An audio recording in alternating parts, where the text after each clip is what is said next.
श्रोता बंधु आपण मैंने शुणुंट रेडियो बाघा जतीन गोष्ठी बेतार केन्द्र 89.6 FM बैंड रे।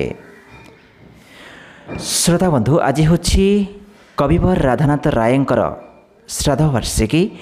यही अवसर रे रेडियो बाघा जतीन तरफ सश्रद्ध श्रद्धांजलि। श्रोता बंधु आज कविवर राधानाथ राय बाहुड़ी थिले। ऊनविंश शताब्दीर अनन्य असाधारण सारस्वत प्रतिभार अधिकारी हेउछन्ति कविवर राधानाथ राय। ओडिया कवितार भाव और गठन में अनेक मौलिक परिवर्तन आनिबार श्रेय राधानाथ को ही जाइथाए। प्राच्य और पाश्चात्य उभय साहित्य रे तांकर गभीर पांडित्य और धीषण थिला। ऊनविंश शताब्दी रे राधानाथ ही प्रथमे प्राचीनता को छाड़ी काव्य साहित्यर रचना रे नूतन धारा प्रवेश कराइथिले। काव्य साधनार प्रथम पर्यायर राधानाथ बंगलारे कविता रचना करथिले मध्य परवर्ती अवस्था से निजकू साधना को ओडिया भाषा रे प्रतिष्ठित कराई पारिथिले। तांकु आधुनिक ओडिया काव्यधारार जनक कहिले अत्युक्ति हेब नाही। इंग्राजी, संस्कृत, बंगला एवं ओडिया भाषा रे तांकर असाधारण पांडित्य थिला। राधानाथ हेउछन्ते प्राच्य जगतर वर्ड्सवर्थ। से वर्ड्सवर्थ परी प्रकृति प्रेमी और सौंदर्य सचेतन। बालेश्वर जिला स्वर अंतर्गत केदारपुर ग्राम 1848 मसीहा सेप्टेम्बर मास 28 तारिख में राधानाथ जन्मग्रहण करथिले। सुंदर नारायण राय व तारिणी दासींकर से ज्येष्ठ संतान थिले। अति शैशवरु तांकर मातृवियोग घटिथिला। पिलाटी दिनरु से रुग्ण थिले।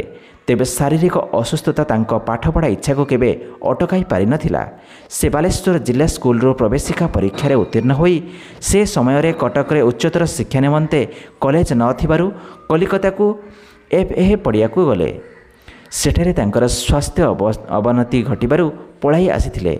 से घरे पाठ पढ़ी FA पास करथिले एवं निजस्व उद्यम BA पढ़ी। बालेश्वर जिला स्कूल रे राधानाथ 5 वर्ष काल चाकरी करथिले। यही समय रे से परसमणि को विवाह करथिले। यहा परे से पुरी जिला को शिक्षक भाव में बदली हेले। 1876 रे से स्कूल विभागीय डेपुटी इन्स्पेक्टर भाव बालेश्वर जिला को फेरी आसिले। 1896 मसीह ब्रिटिश गवर्नमेंट तांको राय बहादुर उपाधि भूषित करथिले। ज्वर रे आक्रांत होई 1908 मसीहा आजिर दिन रे एही महान सारस्वत साधकंकर देहांत होइथिला। विवेक थिला राधानाथंकर कालजयी रचना। विवेक को ओडिया साहित्यर प्रथम प्रबंध बोली कहा जाए। कविवर राधानाथ सावलील भाषा एवं नूतन शैली रे रचित कविता लेखुथिले। तांको रचित महाकाव्य महाजात्रा ता सहित चिलिका, दरबार, उर्वशी, नंदिकेश्वरी, केदार गौरी, जजाति केशरी एभली एकाधिक काव्यावली रे ओडिया साहित्य भंडार को से समृद्ध करथिले। ओडिया भाषा साहित्यर अभिवृद्धि और प्रचार प्रसार क्षेत्र में तांकर अवदान पाई समग्र ओडिया जाति तांको निकटरे चिरकृतज्ञ होई रहिथिबो। श्रोता बंधु आपण माने शुणुथंतु रेडियो बाघा जतीन गोष्ठी बेतार केन्द्र 89.6 FM बैंड रे।